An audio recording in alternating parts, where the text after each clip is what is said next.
My name is Claire Delaney. I'm 38 years old, a financial consultant living in Austin, Texas. I specialize in helping people take control of their finances, rebuild after loss, and protect what's rightfully theirs.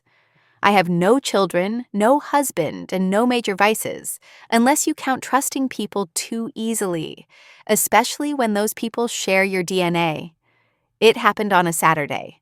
A typical family dinner at my parents' house with the usual roast chicken over salted green beans and forced laughter echoing through a kitchen that still smelled like my childhood. It was a dinner, like hundreds before it. Or at least it started that way.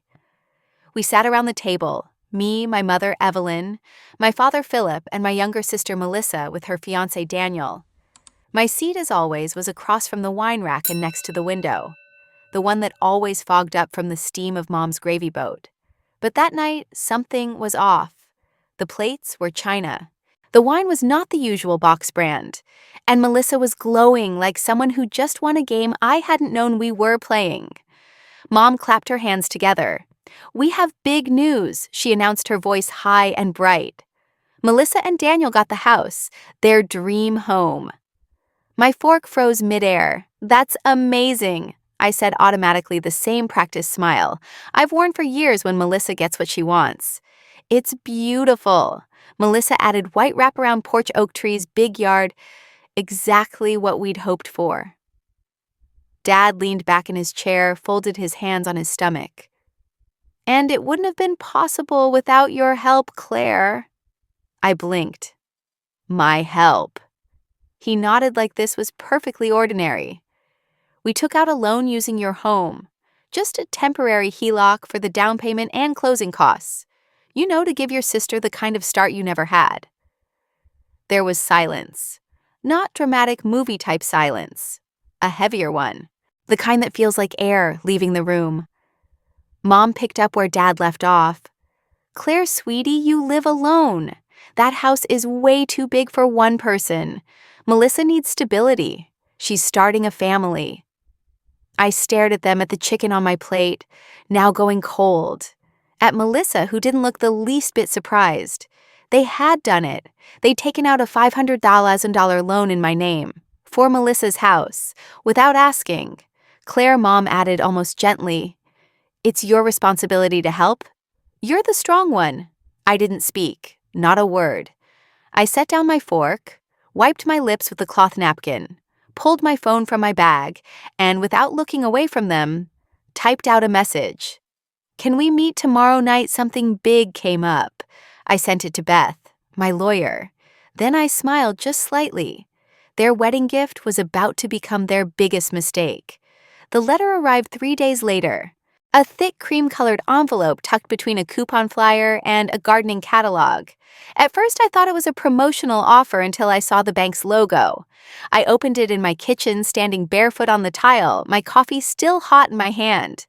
Disbursement notice, home equity line of credit, amount $500 secured by Claire Delaney primary residence. And at the bottom, my signature. Or rather, something that looked enough like it to pass inspection. My hand trembled slightly, but not from panic, from rage held still contained. It felt like being robbed by someone who knew the security code, like waking up to find your front door wide open and your favorite blanket gone. They didn't just take money. They took my sanctuary, my stability, the one thing I'd built entirely on my own. And they had done it with a smile over roast chicken and under the illusion of family. The signature was good, too good, but not perfect. I saw it instantly, too much pressure on the R, the loop in the D slightly narrower than mine. I sat down, exhaled slowly. This wasn't random. This wasn't carelessness. This was methodical. And I knew exactly who had the method. My father, Philip Delaney, had been a bank compliance officer for 30 years, retired 5 years ago.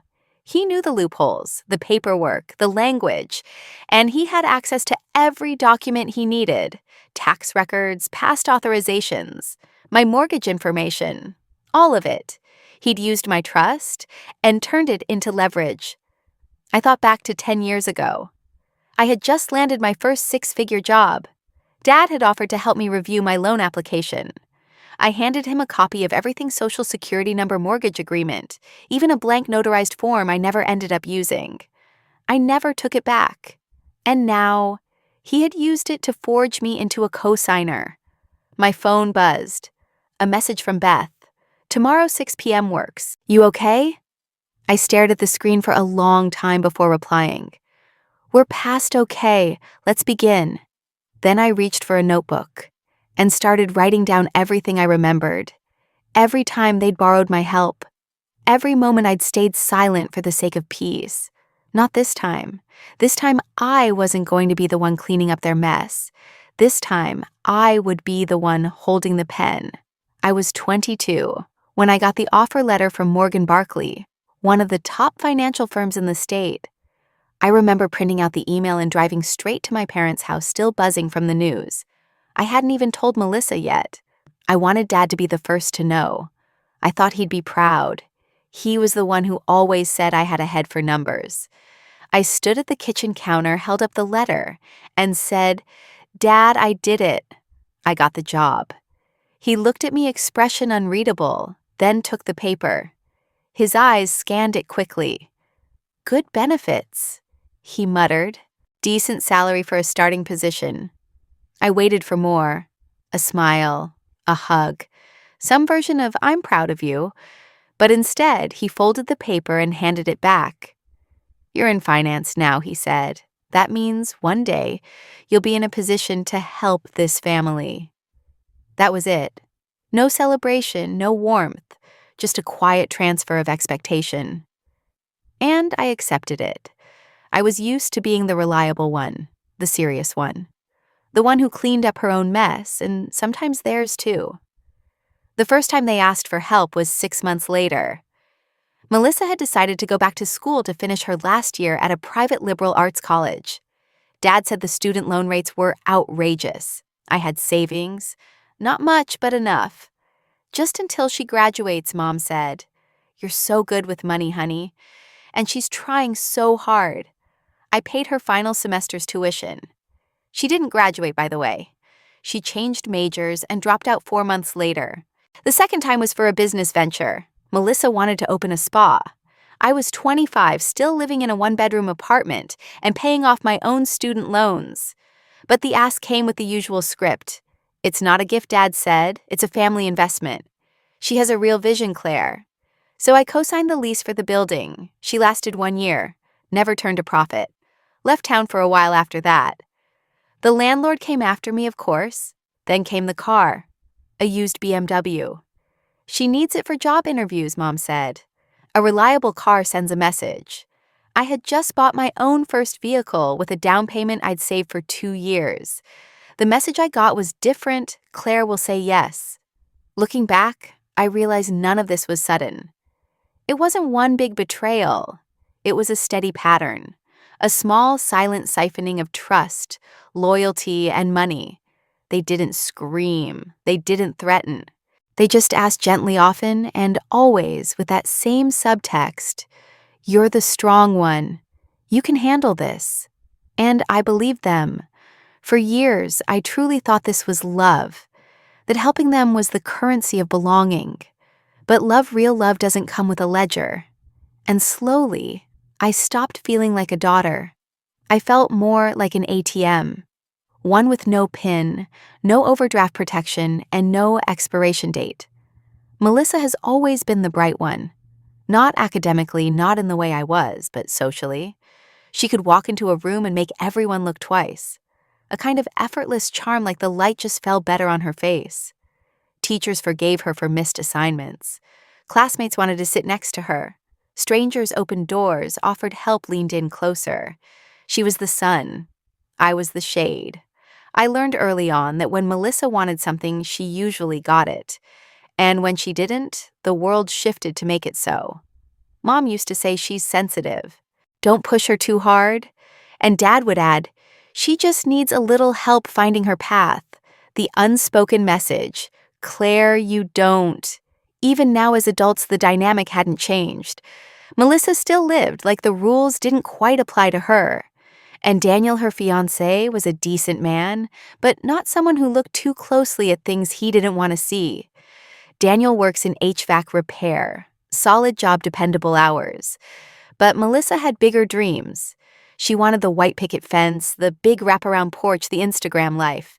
And I think she truly believed she deserved it all. Because she was kind, because she'd had a few hard breaks, because, well, why not? They came to me once, maybe a year before the dinner, with a spreadsheet Melissa had made in some bright pink template. "We're thinking of buying a house," she said.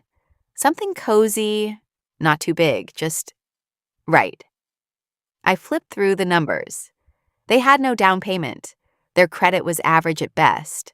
The math didn't work. "I'd recommend waiting," I told them. "Save for a year. Get the credit score up. You can do this the right way." Melissa's smile faltered. Daniel looked disappointed but nodded. "They didn't ask me for money." "Not directly. They just left the spreadsheet on the counter when they went to get coffee." I threw it away. And then a few months later, I overheard my parents whispering in the hallway while I was home visiting. "She'll never use that guest room," Mom said. "She can refinance if she needs to," Dad replied. "We'll take care of the paperwork." I didn't understand what they meant at the time. Not fully. But it lodged itself somewhere in the back of my brain. I think the moment that finally peeled away the last illusion was during a conversation about my own house. I had just finished renovating the kitchen, paid in cash, a reward to myself after another promotion. I was proud. Dad walked in, looked around, and said, "So much space for one person." He ran his hand along the new granite countertop, then added, "You should consider letting Melissa and Daniel stay here while they save up. You're never home anyway." That was the moment I knew they didn't see my life as mine. They saw it as Melissa's waiting room. All my discipline, my spreadsheets, my savings, my restraint. They didn't admire it. They expected it. They loved Melissa more openly, more warmly, with visible affection and praise. I got a nod, a pat on the shoulder, and the unshakable weight of being the capable one. Once when I was 29, I asked my father directly, "Why is it that when Melissa fails, everyone bends over backwards to support her? But when I succeed, the only thing I get is more responsibility?" He didn't even look up from his paper. "Because she needs us," he said. "And you don't." There it was, the truth. I was punished for my independence, for my ability to function without leaning. And Melissa, she was rewarded for leaning. That's the system I was born into, the economy of our family. And I was the currency. No one saw me coming. Not then. Not when they took my house. Not when they signed my name. They thought I'd stay quiet. Because I always had. But they forgot something important. Even an ATM has limits. And once you cross them, the system locks you out.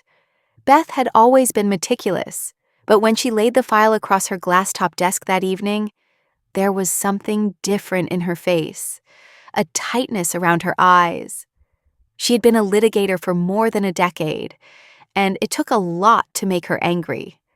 She slid the stack toward me page by page. Her fingers didn't tremble, but her voice had a deliberate edge. "This isn't just sloppy paperwork, Claire," she said. "This is calculated, intentional." The file contained the full HELOC agreement, every signature clause notarization. A neat professional package. It looked perfectly legitimate. Except it wasn't. "The notary seal," she said, tapping the bottom right corner of the final page. "That name, Marilyn E. Cordell, ring a bell?" I stared at the name. It meant nothing to me. Beth turned her laptop around, revealing a profile on a local registry. "She's semi-retired, lives out in Round Rock, used to notarize real estate deals for a small bank. According to this, she hasn't actively practiced in over 2 years, except for one transaction. This one." That's when it clicked. 2 months earlier, I'd been visiting my parents' house on a Sunday afternoon. Mom was in the kitchen on the phone with someone. I had barely been paying attention, just flipping through a magazine at the dining table. But I remembered her saying the name now. "Marilyn, you're a gem. Thank you again. You know Phil always said you were the best." She'd laughed lightly the way she did when she was asking for something more than a favor. Back then, I didn't think twice about it. I assumed it was about church donations or some family friend needing a casserole. Now I knew what kind of favor it had really been. She signed off on the notarization without verifying in person, Beth said. That alone violates state law. But if we connect her to your father and prove he initiated the document, we're dealing with a much bigger issue. I nodded slowly, the pieces rearranging themselves in my head. The timeline, the access, the names. My father hadn't just forged my signature. He'd orchestrated the entire operation. He knew what documents could pass a basic verification scan. He knew how to make it look just real enough to avoid suspicion, unless someone like Beth was looking too closely. He also listed your email address as the point of contact Beth added. But it's an old address, the one you stopped using 4 years ago, the one attached to your high school alumni list. Another breadcrumb. The loan had been processed 6 weeks ago, right in the middle of June. I leaned back in my chair, trying to recall what Dad had been up to then. He had mentioned something vague during Father's Day dinner. Something about consulting for a private investment group. Nothing formal, just helping some guys get their LLCs off the ground. I hadn't asked questions. I wish I had. Beth brought up a printout and archived webpage for a shell company listed under P&D Investment Advisors. The address, a UPS store mailbox in downtown Austin. The listed managing consultant, Philip Delaney. Claire Beth said softer now. This wasn't about helping Melissa. That may have been part of it. But this smells like a pipeline, a funnel, a way to move money and hide liability. I looked at the paper. My father's name on a business he never told me about. My name on a loan I never signed. My house used as leverage. I didn't speak right away. My brain had moved past rage, past shock. I was in the clean surgical space of clarity, the place where emotion steps aside and strategy takes its seat. They weren't stupid, I said. They planned this. Beth nodded grimly. Yes, and they counted on you never looking too closely. The air between us filled with quiet resolve.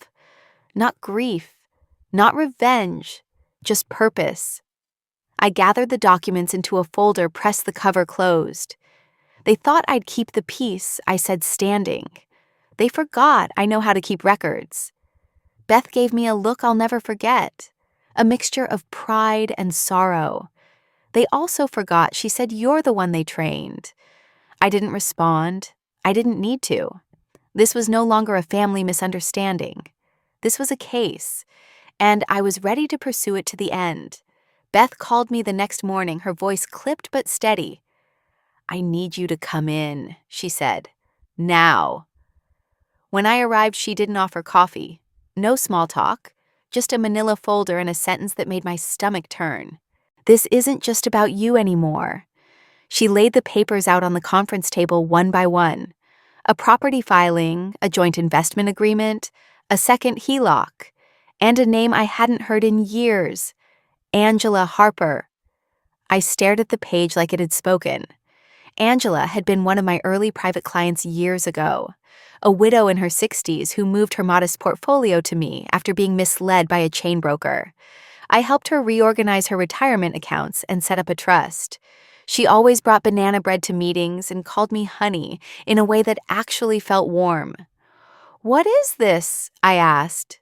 Beth looked at me carefully. There's a vacant lot next to the house Melissa just closed on. Someone your father most likely filed a secondary financing agreement using Angela Harper's name and partial information. The plan was to build an auxiliary dwelling on the land, likely a rental or a guest house, to increase the property's valuation before resale. I felt the floor drop beneath me. Angela had nothing to do with any of this. Beth continued. The information used came from a trust document, outdated but detailed. My guess? He had a copy. Maybe from an old scan on your hard drive, or a paper copy from when she first signed with you. I didn't speak. My mind reeled back to the early days of my home office filing cabinets, without lock scans stored in folders named by year, not client. She'd trusted me. I had protected her finances, guided her decisions. And now someone had used her name, the fragile identity of a woman who depended on people like me to push through an illegal investment tied to my sister's house. This wasn't about family anymore. It was fraud layered and premeditated. Angela wasn't rich. If a lien showed up in her name, it could ruin her credit, her access to her own accounts. It could pull her into an investigation she didn't deserve, confuse her, frighten her. She doesn't know, does she? I asked. Beth shook her head. Not yet, but we will have to notify her. And the bank. The account was flagged because someone tried to cross-verify her trust documents, and a junior analyst noticed an inconsistency in the dates. I stood up, paced the room, hand pressed to my temple. They had gone so far. Used not just my name, but the names of people I had sworn to protect. I wasn't just a daughter anymore. I had become collateral damage. No Angela had. And maybe that's what broke me finally.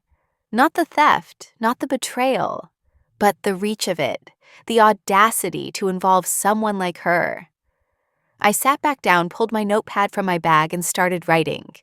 Dates, names, conversations, emails, odd comments I had dismissed at the time, mentions of helping a friend or streamlining paperwork. Beth didn't interrupt. She just handed me a fresh pen. Every fraud leaves a trail, and I knew where this one led. That night I couldn't sleep. I sat at my kitchen table with a legal pad and a fresh pen, the air heavy with silence. I opened a drawer I hadn't touched in years. Inside, tucked beneath old utility bills and warranty documents, was a folder labeled simply Family. I don't know why I kept it. Habit, maybe. Or hope. It contained receipts, copies of wire transfers notes I had written to myself, details of the times I had helped, things I never meant to document as evidence, just things I didn't want to forget. But now, with everything coming into focus, I decided to turn it into what it really was, a ledger. I opened a new notebook and began to write. Date, amount, purpose, outcome. April 2011, $8,000 wire to Melissa's college tuition. Dropped out 4 months later. September 2012, $5,500 cosign on lease for her first spa rental. Lease broken after 8 months. June 2014, $200 toward a car down payment for interviews. Car repossessed the following year.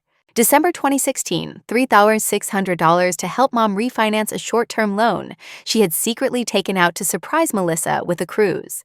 August 2019, $12,000 used for emergency dental surgery that turned out to be a deposit for Melissa's wedding venue before she postponed it. January 2022, $1,500 to help cover Daniel's work tools that were stolen. No police report ever filed, and now $500 in years and stolen. In my name. For a house I'd never stepped foot in. Line by line, it added up not just in dollars, but in years, in patterns. In emotional interest, I never agreed to charge. I flipped the page and started a second column, this one for the language they used. She's trying so hard. She just needs a strong start. Claire, you've already got your feet under you. Melissa's not like you. You'll be fine. Each phrase like a soft tap on a bruise that never healed. There was always a reason Melissa couldn't carry the weight, and always a reason why I could. It hit me. Then I had been trained not just to be useful, but to feel guilty if I wasn't. They never asked directly. That would have been vulgar. They wrapped every request in silk affection, obligation, pride. The velvet glove around a grip that never let go. The ledger took shape like a confession. But not mine, theirs. Every entry was another rung in a ladder I'd unknowingly built for Melissa to climb while I stayed behind holding it steady. I stared at the notebook, at my own handwriting. I wasn't even angry anymore, I just felt clear. I wasn't their daughter. Not in any real sense. I was their leverage, their walking, breathing line of credit, their emergency fund and address, their savings account with a pulse, and the worst part, I had let them. I closed the ledger, my pen resting on top like a seal. If they had seen me as an extension of themselves, it was time to become something they never expected. A limit. From now on, I was no longer the daughter they could borrow from. I was just the account they'd finally overdrawn. And this time, there would be penalties. The following Monday, Beth handed me a neatly compiled binder. On its cover was a label typed in all caps, Claire Delaney v. Delaney Family Trust, et al. She didn't look triumphant. She looked tired. "This isn't just a lawsuit," she said softly. "It's a declaration." Inside the binder was everything: the fraudulent loan documents handwriting analysis from a forensics expert, the notarization record with the questionable signature of a notary affiliated with my father's old investment circle, the evidence linking the Angela Harper filing, and finally my personal ledger, sanitized, formalized, and annotated, documenting every instance of financial exploitation. Beth had drafted 3 letters. One to the issuing bank notifying them of a potential fraud under the Truth in Lending Act. One to the Consumer Financial Protection Bureau, lodging a complaint and request for investigation. And one certified letter to my parents. That one was the hardest to sign. It wasn't dramatic. It didn't accuse them of anything out loud. It was calm.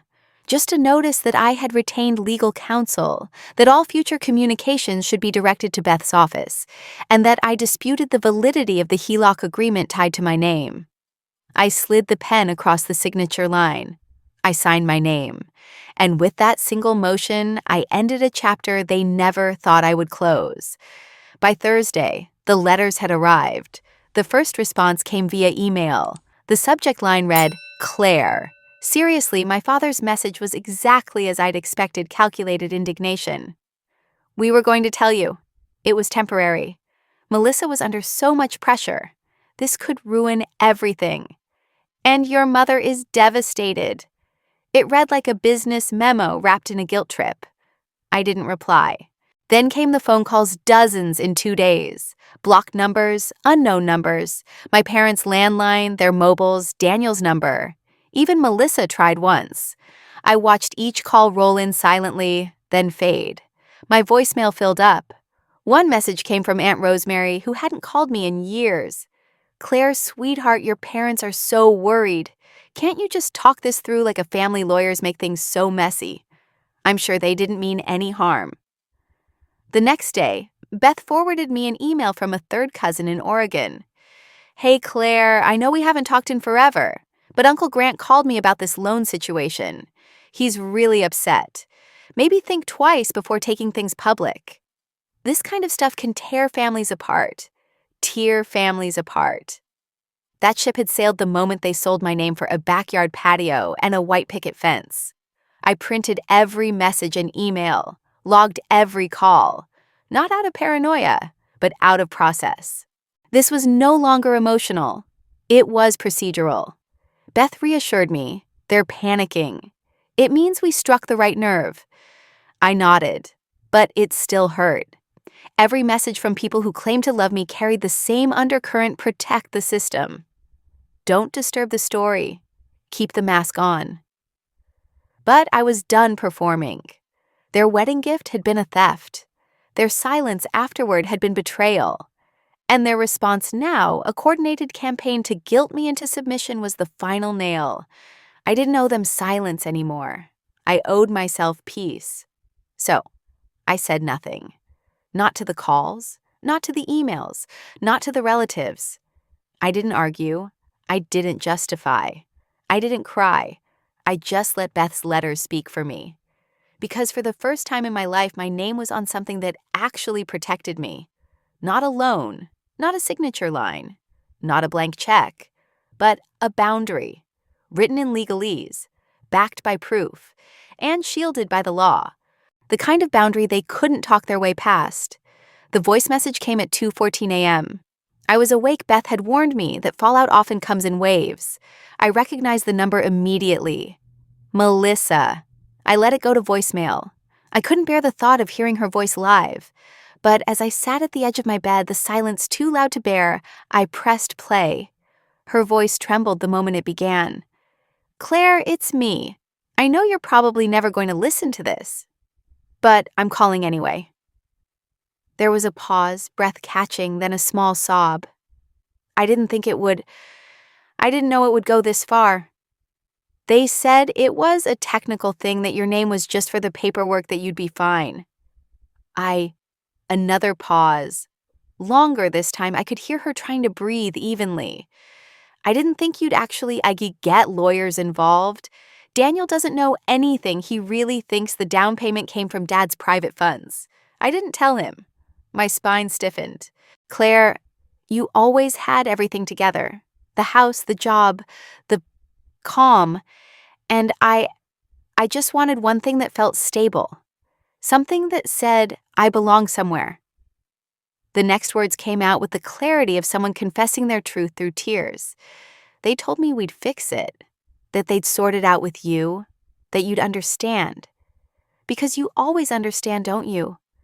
You always give even when it hurts. The tears returned messier now. Please, can't you just forgive me one more time, just this once? I just want to start a family. I want to have a child without this hanging over me. I just want to feel safe. And then her final whisper, you're my sister, Claire. You're supposed to protect me. Click. I stared at the phone, her voice echoing in my head like a ghost refusing to leave. There it was, clearer than any court record or bank document. She knew, not just after the fact, from the beginning. She had known it was my name, my credit, my identity used to secure her version of stability. And she had said nothing, because she assumed I would do what I always did, absorb the cost, quietly disappear behind my spreadsheets and politeness. What broke me wasn't the fraud. It wasn't the house. It was that voice, the one that trembled with practiced regret. The one that invoked sisterhood not as love, but as leverage. She didn't call to say sorry. She called to be saved. Again. And as I sat there, I realized something quietly devastating. Melissa didn't see me as a person. She saw me as a system, a network of predictability, a reliable pattern of forgiveness. She cried not because she regretted what she did. She cried because this time it didn't work. For a moment, I almost wanted to cry with her, for the years I'd lost trying to earn their version of love, for the version of me that still somewhere deep down wanted to walk into that house and fix everything with a spreadsheet and a bottle of wine. But instead, I opened my ledger. I wrote one new entry Melissa knew, and she asked for my silence again. But this time, I am choosing my voice. Then I closed the book and slept. We met at the Botanical Garden near Lincoln Park, a quiet place not far from where Daniel and Melissa were planning their future, at least the version of it built on paper and pretenses. It was early spring, and the first crocuses had begun to break through the thawing ground. New life pushing out from cold soil. Appropriate, I thought. Daniel spotted me before I called out. He was already sitting on the bench under the Japanese maple, his coat too thin for the chill, his fingers fidgeting with a folded napkin from the cafe kiosk.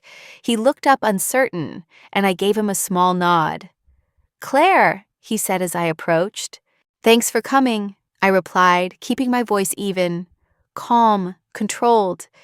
He made space on the bench and I sat. For a few moments we both just watched the light move through the trees. Finally he broke the silence. She told me that you agreed to help. I didn't respond. She said, you offered to be the name on the mortgage, that the loan was a shared family decision, that you were in the loop. I didn't question it. He looked at me, then truly looked, and I could see the weight starting to shift in his mind, the cracks forming in whatever narrative Melissa had built for him. I thought you were just being difficult, he continued. When you didn't show up to the housewarming, when you stopped answering her messages. She cried, Claire. She said you were pulling away because you couldn't handle her happiness. I let the words fall between us like dry leaves. He needed to say them. But when the letter from your lawyer came, he said slowly, I knew something was wrong. Melissa panicked. Not sad, not guilty, panicked, like a kid caught cheating. He exhaled deeply, running a hand over his face. I started looking through the documents. I work with blueprints every day. I know when lines don't match up. There was a long pause. Then she forged your signature, didn't she? I nodded once. He stared straight ahead. I feel like a fool, he whispered. I told myself I was marrying someone kind, warm, honest, but I think I married someone who learned how to survive by bending truth until it snapped. He turned toward me and his voice cracked, not with anger but something closer to grief. I thought Melissa was just overwhelmed, but now I see it every time she said Claire understands. What she really meant was, Claire doesn't fight back. I said nothing. There was nothing more to explain. I believed I was protecting her. He went on. From you. From pressure, from shame. And now I realize I was part of the pressure. I stood beside her and helped her steal from you. His eyes reddened, but no tears came. He wasn't a man who cried easily. I'm sorry, he said. I waited, searching myself for the anger that had once lived so comfortably inside me, but it wasn't there. What remained was quieter, more sediment than fire. I'm not angry, I told him. I was, for a long time. But now, it's like when a cut is too deep to sting. It just bleeds, quietly. We sat in silence. A sparrow landed near our feet, chirping softly before fluttering away. Daniel looked down. I don't know how to fix this. I don't think you can, I said gently. But you can choose not to be part of it anymore. He nodded slowly. I should have asked questions, he said. Everyone should have, I replied. But most people don't question stories that benefit them. He looked at me, then something like shame sitting behind his eyes. I'll do better, he said. I stood. I hope you do. He didn't follow me, didn't try to defend her again. He just stayed there under the maple tree, letting everything sink in. As I walked away, the wind picked up, rustling the young leaves above. I felt lighter than I had in months, not because I had won, but because I had finally stopped bleeding for people who never intended to bandage the wound. My name is Claire Delaney, and today I walked into the hearing room not as someone's daughter, not as someone's sister, but as a witness, a professional, a woman who had finally stopped staying silent. The room was modest, wood-paneled walls, 2 long tables, and a dais where the review panel sat. A small camera blinked quietly in the back corner. That camera had been my idea. I requested the hearing be recorded and released for public view, as allowed by the Ethics Board's policy. Melissa was campaigning for a position as community advisor. I wanted everyone to see who they were endorsing. She arrived late, hair curled, makeup pristine, wearing a blazer the color of cranberry juice. She looked every inch the part concerned citizen-dedicated sister. She didn't look at me.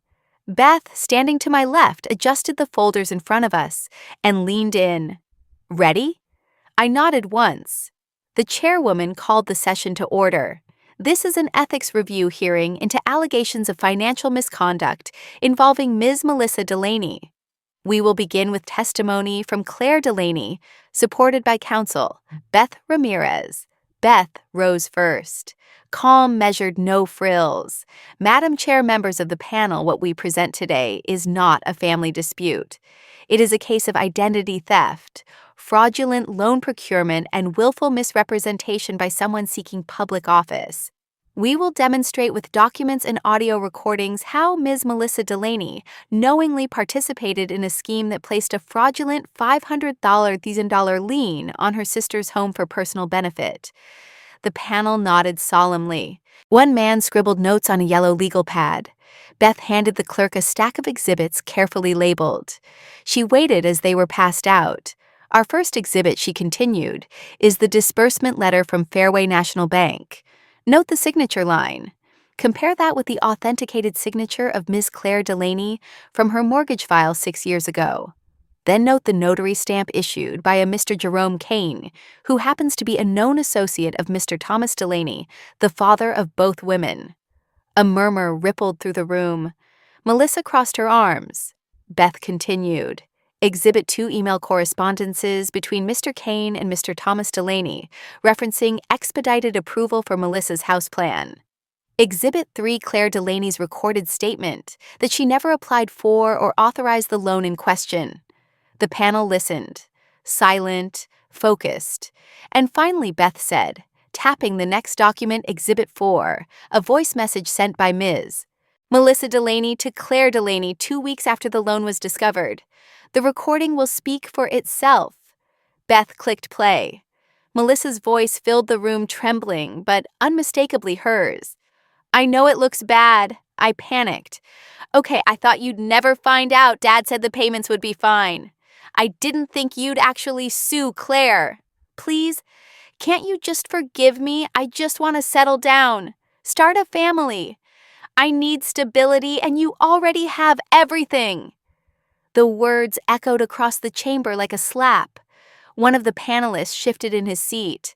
The chairwoman's lips thinned. Beth stopped the playback and turned toward the board. That was not remorse. That was admission. There was no confusion, only entitlement. She stepped back, and the chairwoman gestured to me. Ms. Delaney, do you wish to add anything?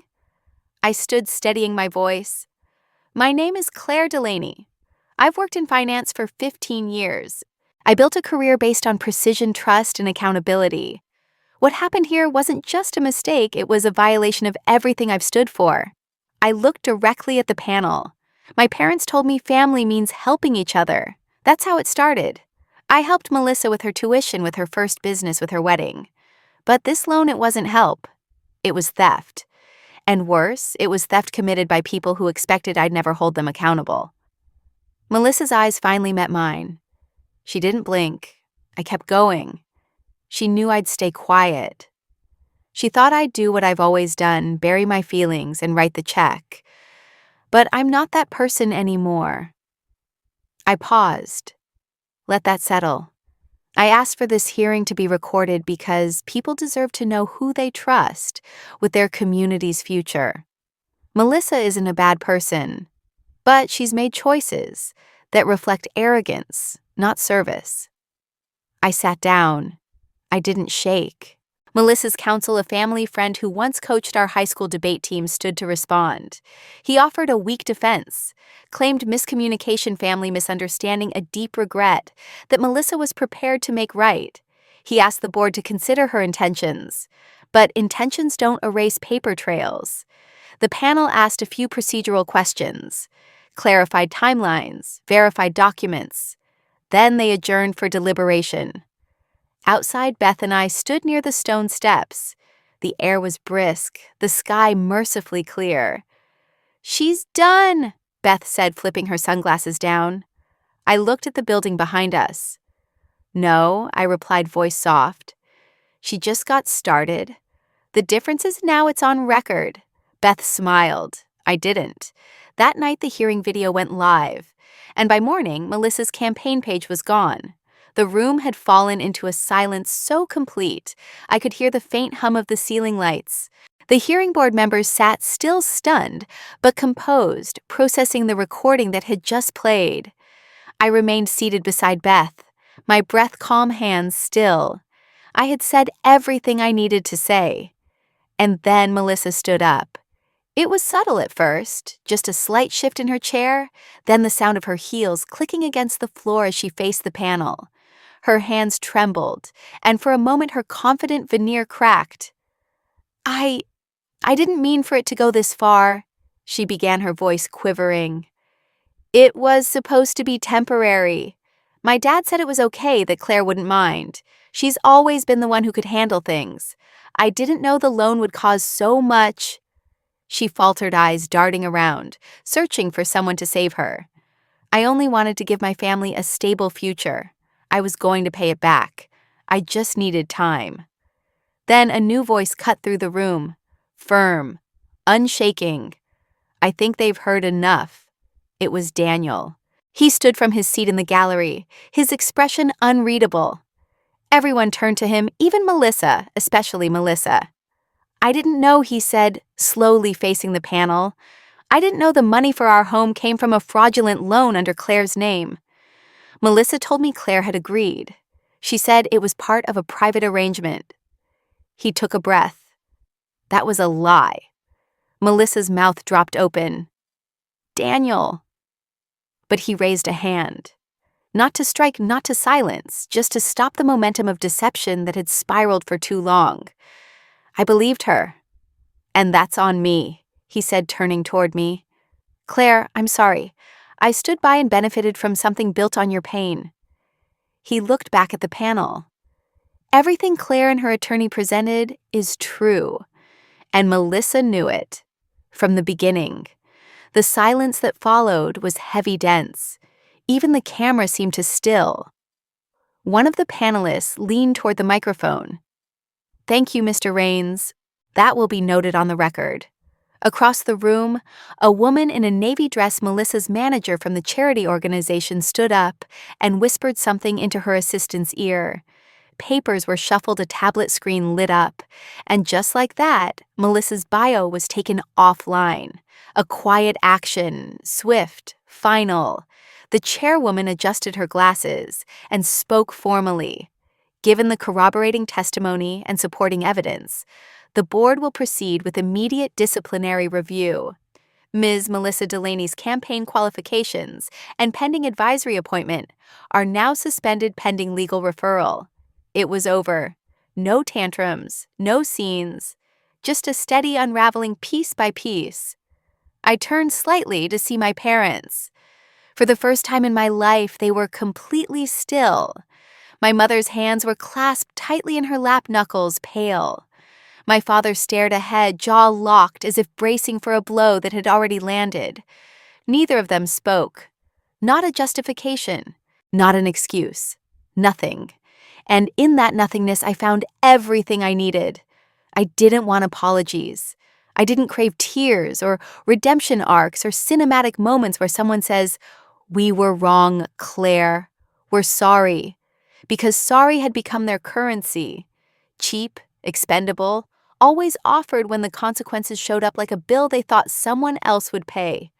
What I wanted, what I needed, was this: accountability, responsibility, truth laid bare in a room where cameras couldn't be turned off and no one could look away.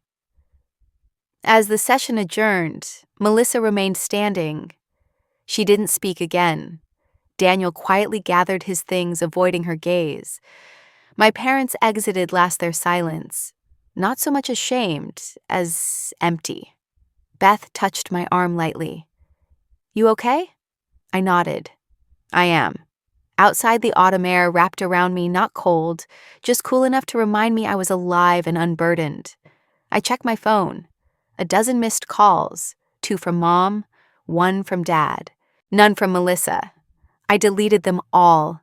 Let the silence answer for me. A week after the hearing, I received a letter in the mail. Handwritten. Ivory envelope, cursive ink. No return address, but I recognized the handwriting immediately. It was from Aunt Marilyn, my mother's oldest sister. She had always been the neutral one. The one who sent birthday cards and overcooked casseroles. The one who told us to stick together at family reunions, even as the foundation quietly cracked beneath our feet. Her letter was 3 pages long. She began with pleasantries, hoping I was doing well, asking about work, but quickly turned to the real subject. I heard about what happened, she wrote. I'm not taking sides, but this is a family matter. It should have stayed within the family. I know your parents made mistakes, but haven't we all? You're the successful one, Claire. You've always been. Why punish them like this? Why drag them through court? You could have handled it quietly, gracefully. That's what good daughters do. She ended it with a phrase that stayed with me longer than it should have. Let it go. They're your parents. Who sues their own family? I sat with that letter in my lap for a long time. Not angry, not even surprised, just tired. Later that night, I pulled out my journal and wrote a letter of my own. Not to her, not to anyone, just for me. A letter I would never send. Aunt Marilyn, I began. You said I was successful, and you're right. But success doesn't mean letting people step on you quietly. Success isn't being the reliable one while everyone else gets to make mistakes without consequence. I used to think success meant being the one who gives more, who understands more, who holds the family together at her own expense. But now I think success is knowing when to stop. It's knowing when love becomes manipulation, when forgiveness becomes permission, when silence becomes complicity. I didn't do this out of vengeance. I did this because no one else ever said, "This is wrong." So I said it, out loud, in a room where it would be heard, and I'm not sorry. I closed the journal, placed it on my bookshelf, and went to bed. For the first time in years, I slept without waking at 3 a.m. wondering what I'd done wrong, because I hadn't. They had. 2 days later, I sat across from Beth in her office. The walls were lined with law books and framed certificates, but what I noticed most was her expression, calm, steady, but with a hint of hesitation. She placed a document on the table between us. "The prosecution has offered to consider leniency," she said. "They're asking if you'd be willing to write a letter, something acknowledging remorse, or expressing that you don't wish for a harsh sentence. It won't make everything disappear, but it could influence the outcome." I didn't answer right away. Beth waited. Finally, I asked, "What happens if I don't?" "Then they'll proceed based on the current charges and evidence. Given the amount and the nature of the forgery, the consequences could be significant." I nodded slowly, absorbing that. "Claire," she said gently, "you've done everything by the book. No one would blame you for walking away now." I looked down at the unsigned letter. Leniency. I imagined the conversation at the sentencing. My mother clutching her purse like a lifeline. My father in his pressed blazer pretending this was all a misunderstanding.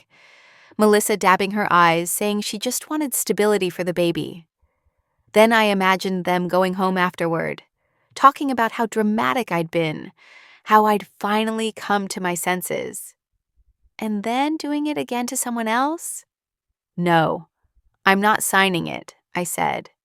Beth studied me. "You're sure?" I nodded.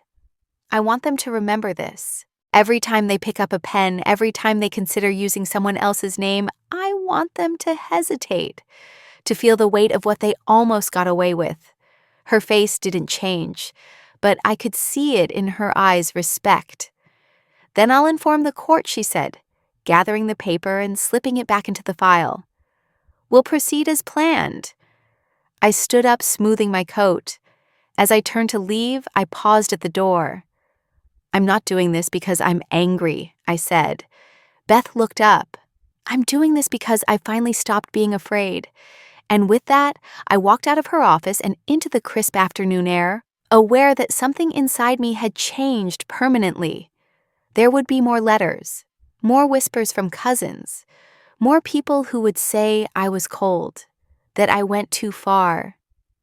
But they were wrong. I didn't go too far.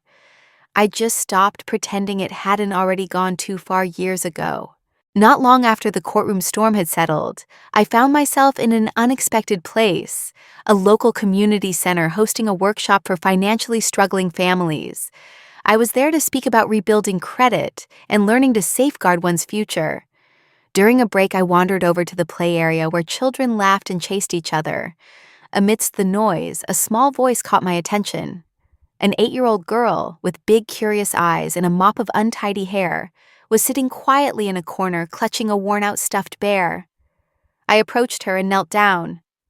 "Hi there, I'm Claire," I said gently. She looked at me, her eyes wary yet hopeful. Her name was Jenna.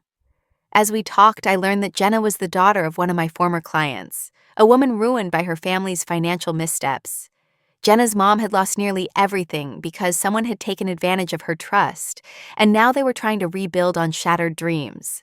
In Jenna's soft yet steady voice, she said something that still makes my heart ache.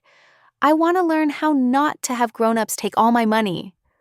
Those words, spoken with a mix of innocence and painful wisdom, shattered something inside of me. I began to cry quietly. I realized that in a world where financial abuse was rampant, even a child could sense the injustice and yearn for a different future, one where power and money weren't tools for exploitation, but means for security and growth. In that moment, I resolved that I wanted to do more than just fight for my own rights. I wanted to nurture hope and resilience in those who had none.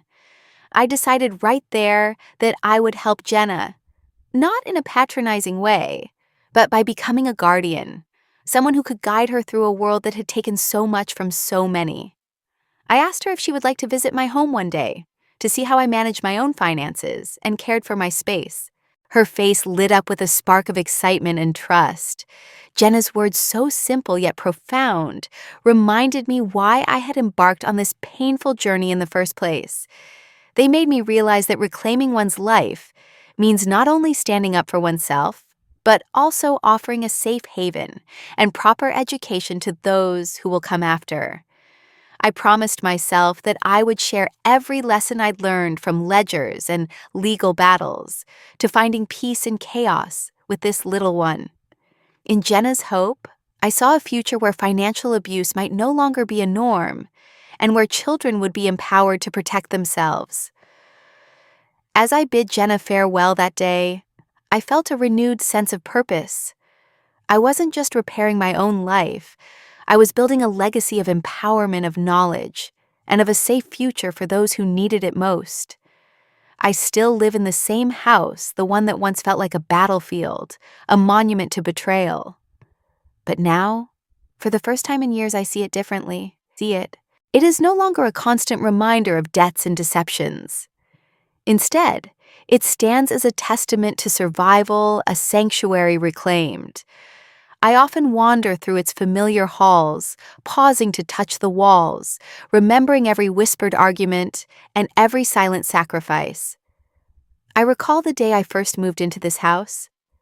I remember closing the door behind me and feeling a rare peace settle within.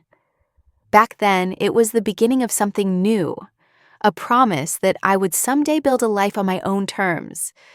But over time, that hope was buried under layers of financial exploitation and family expectations. Now, as I look around, the weight has lifted. I have reclaimed my home in every sense, legally, emotionally, and spiritually. The living room, once a stage for endless disputes over money and obligation, is now bright and warm. I have repainted the walls with soft colors that reflect clarity and renewal. The kitchen, where I spent years silently reading receipts and writing ledgers, is filled with the aroma of fresh coffee and homemade bread. Every room whispers stories of pain, yes, but also of transformation.